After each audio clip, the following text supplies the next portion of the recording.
오늘은 강원도 오대산 자연명상마을의 조정래 집필실 멋진 한옥으로 우리 조정래 선생님 뵈러 왔습니다. 이제 조정래 작가님은 더 이상 소개가 필요 없을 만큼 태백산맥 10권, 아리랑 12권, 한강 10권, 이게 세계 역사에서 이런 대하소설을 더군다나 하나의 대하소설이 아니고 여러 권의 대하소설을 이렇게 쓰신 분은 전무후무하다고 합니다. 누구도 이루지 못한, 이게 이제 이 대하소설만으로 우리 국민들이 1600만 권이 팔렸다 그러니까 엄청난 많은 분들이 이제 함께 했죠.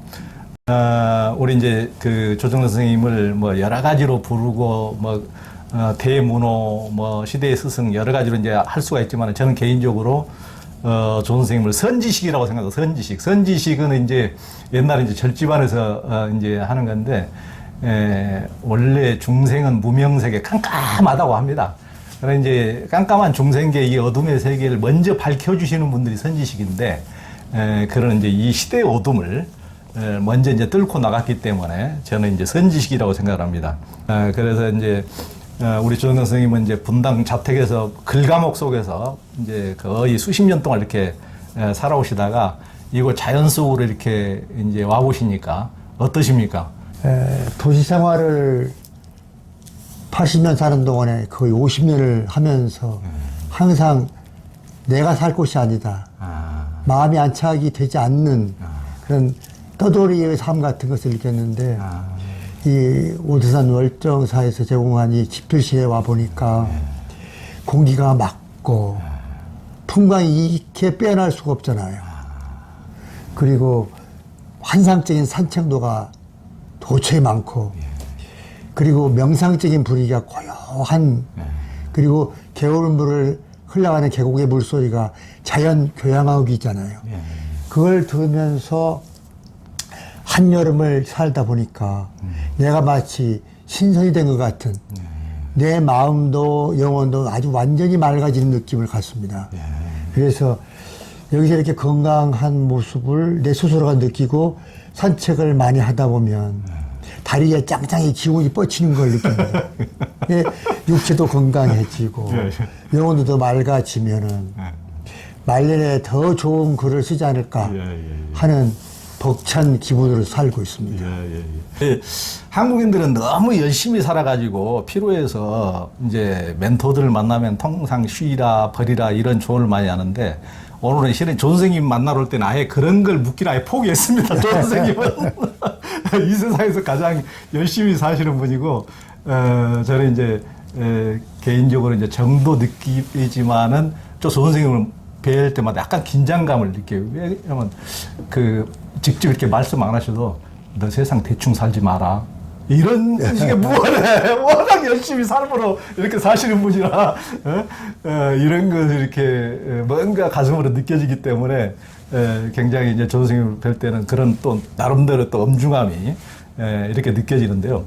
조 선생님이 이제 열심히, 보통 한국 사람도 보통 다른 나라 사람들에 비하면 열심히 산다 그러는데, 그런 보통의 한국 사람보다 조 선생님은 제가 보기에는 한 100배, 1000배 많이 이렇게 또 살아오셨기 때문에, 야, 초인적이다 이렇게 할 수밖에 없는 그런 삶을 사셨기 때문에, 어떻게 그렇게 사시면서도 진짜 큰 병에 안 걸리고, 이제는 이제 어떻게 보면 그렇게 보통 사람이 살았으면 타고나면 재가 되었을 텐데, 아직 재가 안 나시고 성상 이렇게 아직도 이렇게 살아계신 채로 이런 면모를 보여주시니까 정말 다행이다고 생각이 되는데, 이게 이제 80이 다 된 지금까지도 이제 창작을, 더군다나 그냥 보통 이제 80 정도 되면은 삶을 그냥 이어가는데, 생명을 이어가는데 대부분 어떻게 보면 거기에만 이제 유지하는 데만 대부분의 에너지를 쓰기 마련인데, 그게 아니고 지금까지도 오늘까지도 지금 창작을 해 가시니까 어떻게 그렇게 하실 수가 있습니까?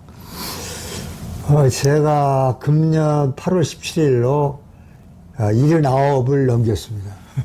그러니까 지금 10월 말이니까 이제 80이 된 거죠. 와. 내가 40살 때 예순이 안 될 줄 알았어요. 철없는 거죠. 예순 살 때 내가 80이 되리라 생각 안 했어요. 계속 인생은 철없이 사는 거예요. 그게 또 사는 맛이잖아요. 철이 들어버리면 살맛 지금 80이 되어서 바라보니 지금도 글을 쓰고 싶은 욕구가 남아있고, 남아있다기보다는 샘솟는 그걸 느끼는데 이건 좀 주책이 아닌가. 아니 그렇게 말씀하시면서도 꼭 해내니까 그게 문제죠. 해내니까 그게. 지금 저는 2년 후에 쓸 3권짜리 소설을 위해서 지금 준비 과정입니다. 그런데 제가 지금까지 소설을 쓸 수 있던 이유는 분명히 있죠.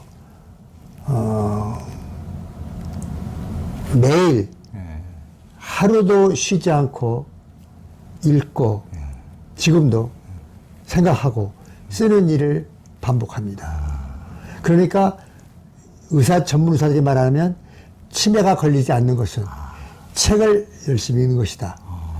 두 번째, 운동, 가벼운 운동을 계속하는 것이다. 산소 공급을 위해서. 피가 원활하게 돌기 위해서. 세 번째, 그림, 정서 생활을 하는 것이라고 말합니다. 저는 그러니까 글을 쓰는 사람으로서 매일 읽고 읽는 걸 생각하고 그리고 무엇을 써더라도 아주 몇 줄이라도 쓰니까 제 영혼이 계속해서 뇌가 작동을 잘하는 게 아닌가 하는 것이고, 이건 정신 생활이고, 육체 생활은 저는 평생에 걸쳐서 프로 스포츠맨들이 체력 관리를 하듯이 그렇게 철두철미하게 건강 관리를 합니다.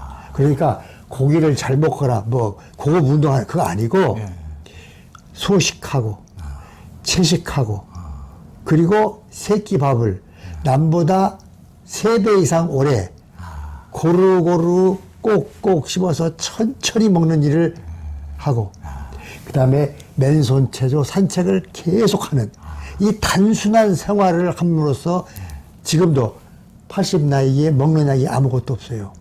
성인병 아무것도 없어요. 성인병 전혀 없습니다. 고혈압, 당뇨 그런 거 일체 없습니다. 우와, 참 80이 그건 진짜. 그래서 사람들이 내 나이를 80으로 보지 않고 한 10년쯤 낮게 봐주는데 저는 기분 나빠요. 20년 좀 낮게 봐주지 왜 인생하게 10년쯤 낮게 봐주는지. 그렇게 해서 지금까지 글을 쓸 수 있는 욕구가 살아있는 거지요. 아니 선생님 예전에 벌교에서 죽도 방죽에서 뛰던 마라톤 어렸을 때 마라톤 1등을 하고 뭐 높이뛰기 넓이뛰기를 다 잘하셨다고 그러시는데, 그러니까 제가 보기에는 타고난 강골이시기도 하시고 그렇죠. 그러긴 한데 도중에 내 몸이 이렇게 어떻게 보면 이게 몸이 끼우뚱하다 맛이 갔다 이렇게 느끼신 적은 없었어요? 왜요? 태백산맥 쓸 때, 아리랑 쓸 때, 한강 쓸 때 그 긴 소설들을 5년, 6년을 집중해서 쓰다 보면 계속 무리를 하는 거죠, 건강상에. 하루에 30매의 매수를 계속 몇 분을 나가려면 12시간의 노동을 해야 됩니다.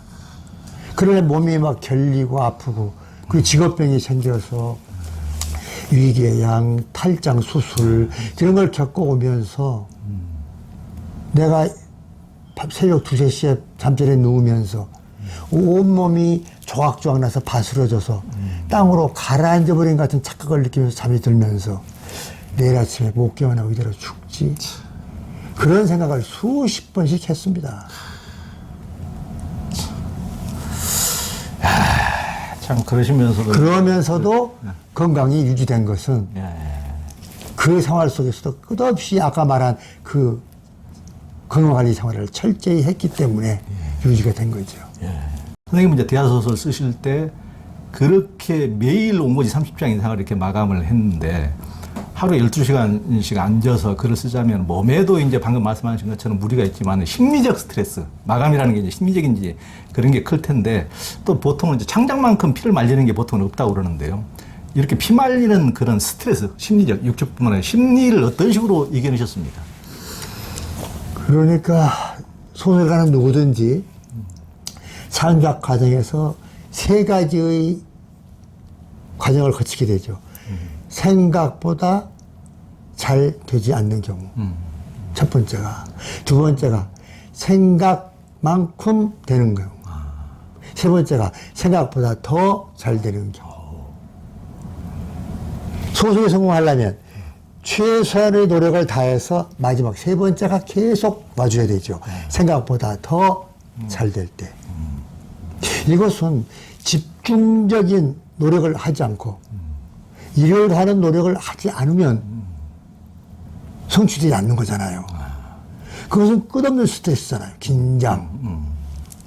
그것은 내가 생각보다 훨씬 잘 됐네 할 때 성취감이 오잖아요. 쾌락. 더 고급하게 철학적으로 말하면 열반의 희열. 부처님만 열반의 희열을 느끼시는 게 아니고 모든 인간들은 자기가 집중을 가해서 혼을 바쳐서 하는 노력이 훨씬 기대보다 잘 되었을 때 성취감과 함께 황홀함을 느끼잖아요. 그렇죠. 그것이 그동안 있어 왔던 스트레스를 완전히 깨끗하게 씻어갑니다. 해소시킵니다. 그 해소시킨 토대 위에 새로운 기운이 봄에 파릇파릇 새싹이 돋아오르듯 그렇게 솟아오를 때 또 하고 싶은 욕구가 생기고 그 기운 위에서 또 열심히 하다 보면 괴롭고 고통스러우면서 또 이겨가고 끝없는 파도가 밀려오듯이 스트레스가 넘기고 또 쾌락을 느끼고 황홀함을 확인하고 다 하자 또 하자 하는 기운을 얻고 그렇게 해서 보내는 세월이 소설가들이 바치는 세월의 향유, 아름다운 향유, 향기가 풍겨오는 그 삶을 살게 되는 것이죠. 그러니까 이제 제 생각에는 선생님이 이제 절에서 태어나시고 이제 아버지가 유명하신 일제시대 때 이제 스님이셨는데 직접 출가 안 하시고 직접 본인이 수행을 안 하셨지만은 제가 보기에는 그 무의식에 그런 게 들어서 집중이라는 게 절집안에서 삼매, 독서 삼매니 뭐니 삼매라는 게 다 절집안 수행에서 이제 나오는 그렇죠. 얘기인데 사말인데 자기도 모르게 그런 남다른 그런 집중력, 삼매력이 있으시다고도 보여지는데 그 무의식 자기도 모르게 태생부터 그러니까 남다른 어떤 집중력 그런 것이 이를테면 이제 스님들은 보통 이제 참선이나 수행을 해서 집중력이 생기기도 하고 이제 조 선생님은 따로 그런 참선을 일찍이 하시거나 이제 그러시는 않을 텐데 그런 집중력을 키우기 위해서 나름대로 노력하시거나 비결이 있습니까? 비결은 전혀 없고요. 제가 한강을 끝냈을 때 2002년 조계사에서 문학 강연이 요청이 왔습니다. 그래서 대법당에서 이제 신도 한 200명 꽉 찾고 이제 청화 스님을 비롯해서 스님들 한 30분이 앞에 경전하시고 제가 그랬습니다. 스님들께서 5년 면벽 참선, 10년 면벽 참선을 자랑하시는데 그거 죄송하지만 자랑하지 마세요. 이 중생은 태백산맥아리랑 한강을 쓰면서 20년 동안 술도 안 먹고 사회인 아무도 안 만나고 오로지 글만 썼기 때문에 20년 동안에 3편의 대하소설을 쓸 수 있었다. 어떤 작가는 이름 들리면 다 아는 유명한 작가는 대하소설을 한 편을 쓰는데 25년이 걸렸다. 내가 그 작가보다 3배 많이 쓸 수 있었던 것은 오로지 술 안 먹고 사람 안 만나고 면벽 참선하듯이 벽만 바라보고 그리 안 될수록 점점 더 벽을 향해서 다가들고 포기하지 않고 반드시 내가 바란 것보다 더 잘 써졌을 때 비로소 피를 놓고 일을 쓰고 그 생활을 했기 때문에 그런 것이다. 했더니 스님들께서 박수를 치고 난리가 났어요.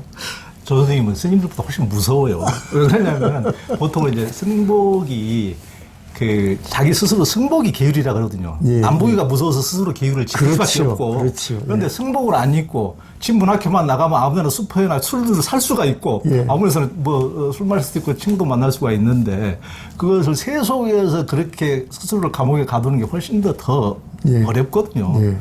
그러니까 조 선생님이 훨씬 독한 분이시나. 전 그래서 의자를 형틀이라고 합니다. 형틀. 그러니까. 그리고 글 쓰는 그 일을 황홀한 길가목이라고 책제목을 붙였던 것도 고통스러운 감옥 생활인데 내가 바라는 것보다 더 잘 쓰는 확인을 하면서 황홀해지는 그것이 연속이다. 그러므로 끝없이 노력하면 계속 그런 완성시키는 성취감을 맛볼 수 있다. 그게 인생의 보람 아니겠는가 하고 살아온 거죠. 요즘은 이제 100세 시대, 앞으로 이제 120세 시대가 된다고 그러시는데요. 조 선생님 어딘가에 나는 하도 보수로부터 욕을 하도 많이 먹어가지고 더 오래 살 거라고 그러는데 이제 단지 오래 산다는 것만으로 이제 축복이 아닐 텐데 건강하게 자신이 원하는 일을 해가는 삶이야말로 이제 좋은 삶일 텐데요. 나이가 들면 아무래도 이제 뇌 유연성도 떨어지고 뭐 같은 소리만 반복하는 경우도 많고 이제 80이 다 되어서도 늘 새로운 창작 작업을 이어가는 이제 조 선생님이야말로 장수 시대, 노인 시대 이제 롤 모델일 것 같은데 나이 들어가면서도 뇌의 생각과 이런 생각의 유연성을 이제 유지할 수 있는 어떤 비결이 뭡니까? 아까 말한 그 대목 연장인데 늙어갈수록 사람들이 그 늙음을 견디지 못하고 소화하지 못합니다. 그러면 안 되죠. 늙는다는 것은 부처님 말씀대로 생로병사잖아요. 모든 사람은 한 번 태어나듯이 한 번 살면서 늙지요.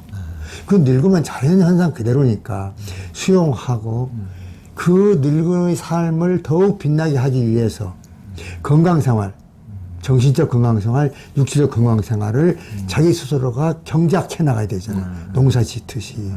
인생은 경영이잖아요. 그런데 많은 사람들이 그 세월을 수용하지 못하고 자연현상을 받아들이지 못해가지고 방황하거나 좌절하거나 방향을 잊어버리는 걸 수태 봅니다.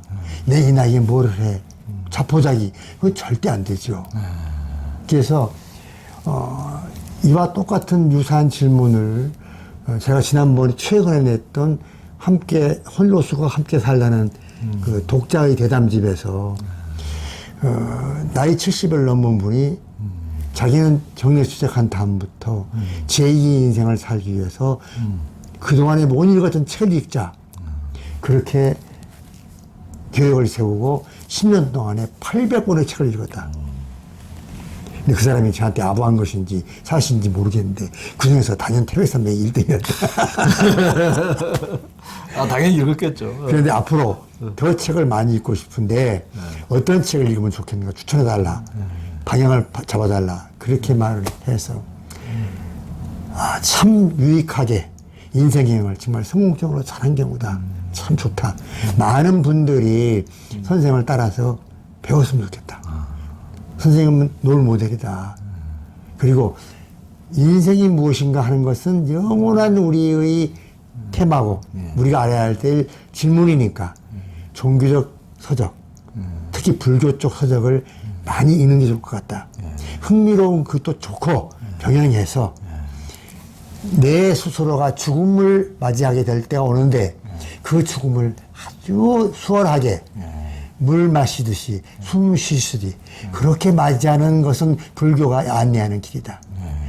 반야신이 가지고 있는 깊은 의미를 1000번을 3000번을 읽어서 체득하도록 불교 수득에 접근하는 것도 좋은 방법일 것이다 하고 대답을 했습니다. 그리고 그와 정반대로 딸이 똑같은 내용을 질문했어요.